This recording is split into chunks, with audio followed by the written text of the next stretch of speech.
भारतले हेर्दा हेर्दै नेपाली भूमि अतिक्रमण गर्यो। राजनीतिमा बसेकाहरूले लुसातानी गर्दैमा ठेक्क। भारतको दादागिरी कहिलेसम्म? दर्शकवृन्द नमस्कार, तपाईँ मेरो पोखरा टिभी हेर्दै हुनुहुन्छ। समाजमा र विश्वमा घटेका सत्य तथ्य खबरलाई तपाईसँग पुर्याउने हाम्रो अभियान जारी छ।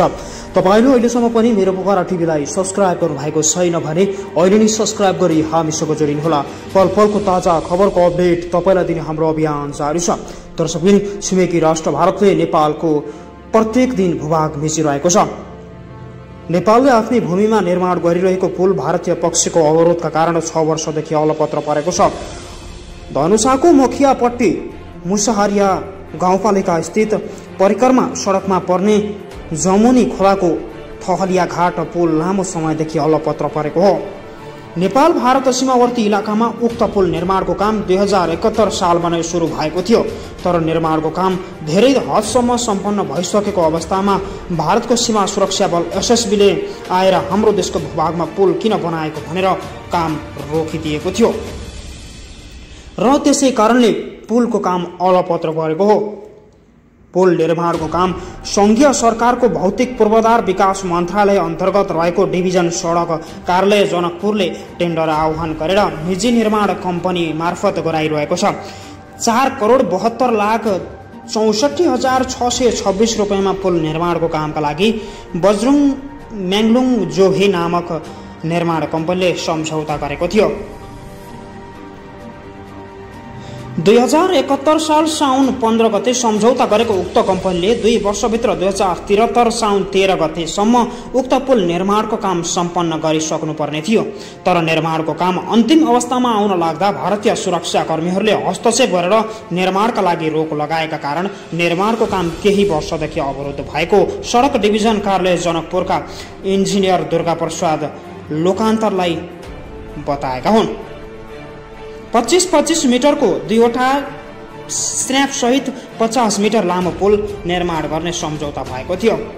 निर्माण काम सुरु गरेकै धेरै अगाडि बढिसकेको अवस्थामा अचानक भारतीय एसएसबीले आएर काम रोक्न लगाए। इन्जिनियर प्रसादले भने केही भाग हाम्रो देशमा परेकाले निर्माणको काम गर्न सक्नुहुन्न भन्दै उनीहरूले काम गरिरहेको मजदुरलाई थर्काएर पठाएका हुन्।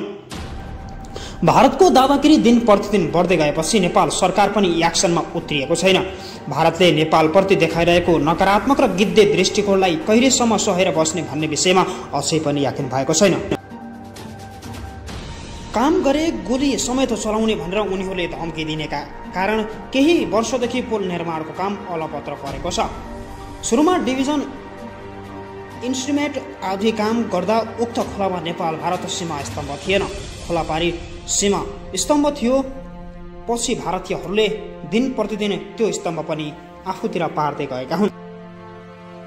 पछि भारतीय पक्षले खोलाको पानीको बीचमा सीमा स्तम्भ गाडेर केही भूभाग आफ्नो देशमा परेको भनेर बलमिचाइ समेत गरेको उनले बताउनु भएको छ। निर्माणाधीन पुलको बीचको एउटा पिलर सहित दाहिनेपट्टिको एउटा पिलर गरेर कुल 2वटा पिलर भारतीय भूभागमा परेको भनेर उनीहरूले दाबी गरेको बताइएको छ। नेपालको त्यो भूभाग मात्र नभई कालापानी लिपुलेख लिम्पियाधुरा क्षेत्र पनि भारतले दिन प्रतिदिन अतिक्रमण गर्दै आएको छ। नेपाली भूभाग कालापानी लिपुलेख लिम्पियाधुरा हुँदै भारतले मानसरोवर जाने एकतर्फी रूपमा बाटो खनेपछि नेपालको कालापानी भूभाग विवादमा आएको हो। नेपाल सरकार र भारतीय सरकार बीच बारम्बार नेपाल सरकारले वार्ताका लागि आह्वान गरे पनि भारत सरकारले बोलमिचाइको आधारमा वार्ता नेपालसँग नबस्ने अठोट जनाएको हो। नेपाली सेना पनि एक्सनमा उत्रिए लगतै भारतीय सेना भने केही कदम पछि हटेको बताइएको थियो, तर स्थानीय बासिन्दाहरूका अनुसार उक्त ठाउँमा भारतीयहरूले दिन प्रतिदिन हजारौं मात्रामा सेना तैनात गरेर गस्ती गर्ने गरेको बताइएको छ। नेपालको छाङरुङ, नाभी, गान्जी र कोटी लगायतका क्षेत्रमा पनि भारतले दिन प्रतिदिन आफ्ना हतियारसहित फौज ल्याएर गस्ती गर्ने गरेको पाइएको हो। नेपालको कालापानी क्षेत्र मात्र नभई विभिन्न तराईका भूभागहरू पनि भारतले अतिक्रमण गर्दै आएको छ। उत्तरबाट चीन र तराईबाट भारतले अतिक्रमण गर्दै गर्दा नेपाली भूमि च्यापिएर अन्त्यमा सकिन सक्ने विज्ञहरूको भनाइ छ। तल फाउन्डेसन निर्माणको काम सम्पन्न भएर दुवैतर्फ पिलर बीचको पिलर निर्माणको काम सकिएको छ। 75% निर्माणको काम सम्पन्न भइरहेको अवस्थामा तथा अन्य बाँकी कामका लागि सामग्रीहरू समेत निर्माण कम्पनीले ल्याइसकेको अवस्थामा भारतीय पक्ष आएर काम रोकेको थियो। उनले भने माथि सुपर स्ट्रक्चरको काम अर्थात् पुलको छत ढलानको काम मात्र बाँकी छ, तर भारतीय हस्तक्षेपका कारण निर्माणको काम अलपत्र परेको छ। 7 वर्ष अघिसम्म नेपाल भारत बीचको सीमा स्तम्भ अहिले निर्माण भइरहेको पुलभन्दा मुखियापट्टि मुसियरिया हर्निया गाउँपालिका अध्यक्ष मनोज कुमार बताउँदछन्। पहिला त्यही खोला तर्नका लागि नेपालका स्थानीयहरूले इट्टाको पिलर बनाएर अस्थायी पुल बनाएका थिए। अध्यक्ष यादवले भने तर 2 वर्ष अघि खोलाको बीचमा एउटा सानो सीमा स्तम्भ गाडिएपछि विवाद झन सुलिँदै आएको हो। नेपालको सशस्त्र प्रहरी बल र भारतको सीमावर्ती एसएसपीको उपस्थितिमा उक्त सानो पिलर गाड्न लाग्दा आफूले सशस्त्र प्रहरीलाई उक्त पिलर भारततर्फ हुनुपर्ने भनेर सम्झाएको पनि उनी बताउँदछन्। अहिले पनि खन्यो भने पुरानो पिलरको प्रमाण भेटिन्छ, पिलर उता भारततर्फ जान्छ भनेर सशस्त्र प्रहरीलाई भन्न त भनेकै थिए उनले भने, तर गुगलको नक्सा अनुसार पिलर गाड्ने काम भइरहेको उनीहरूले जवाब दिएका थिए। नेपालको 10 गजा क्षेत्र पनि भारतले अतिक्रमण गर्दा गर्दै चुस्न लागिसकेको छ। भारतीय पक्षले रोकेपछि आफूहरूले भौतिक पूर्वाधार मन्त्रालयमा पटक पटक जानकारी गराएका थिए, तर समस्या समाधानका लागि पहल गर्न अनुरोध सहित पत्र नै पटक पटक लेखिसकेको इन्जिनियर प्रसादले बताएका छन्। त्यसको केही महिनापछि 1 वर्ष अघि नेपालका लागि भारतीय राजदूत मनजीव सिंह पुरी पनि स्थलगत निरीक्षणका लागि पुगेका थिए। नेपाल र भारत बीच रोटीबेटीको सम्बन्ध भए पनि परिक्रमा सडक भएकाले पनि छुट्टै पुल निर्माणका लागि गति पाउने भनेर त्यहाँ उपस्थित रहेका नेपाल र भारत दुवै देशका जनता बीच आश्वासन पनि दिएको गाउँपालिकाका अध्यक्ष बताएका छन्। भारतीय पक्षले रोकेकै कारण मैले भारतको आसपासमा केही गाउँका मुखियाहरूलाई समेत बोलाएको थिएँ। उनले भने भारतीय पक्षका मुखियाहरूले पनि पुल निर्माणमा अवरोध नगर्ने भनेपछि राजदूतले नै छुट्टै समस्या समाधान हुने आश्वासन समेत दिएका थिए। तर पुरीले यसो भनेको 1 वर्ष पनि धेरै भइसकेको अवस्थामा समेत समस्या समाधान भइसकेको छैन। साइट क्यालेरेन्स तथा सीमा विवादको समस्या समाधान नहुँदा आफू पीडित बनेको तथा व्यापारमा ठूलो क्षति भइरहेको निर्माण कम्पनीका प्रतिनिधि रिकेश चौधरीले बताएका छन्।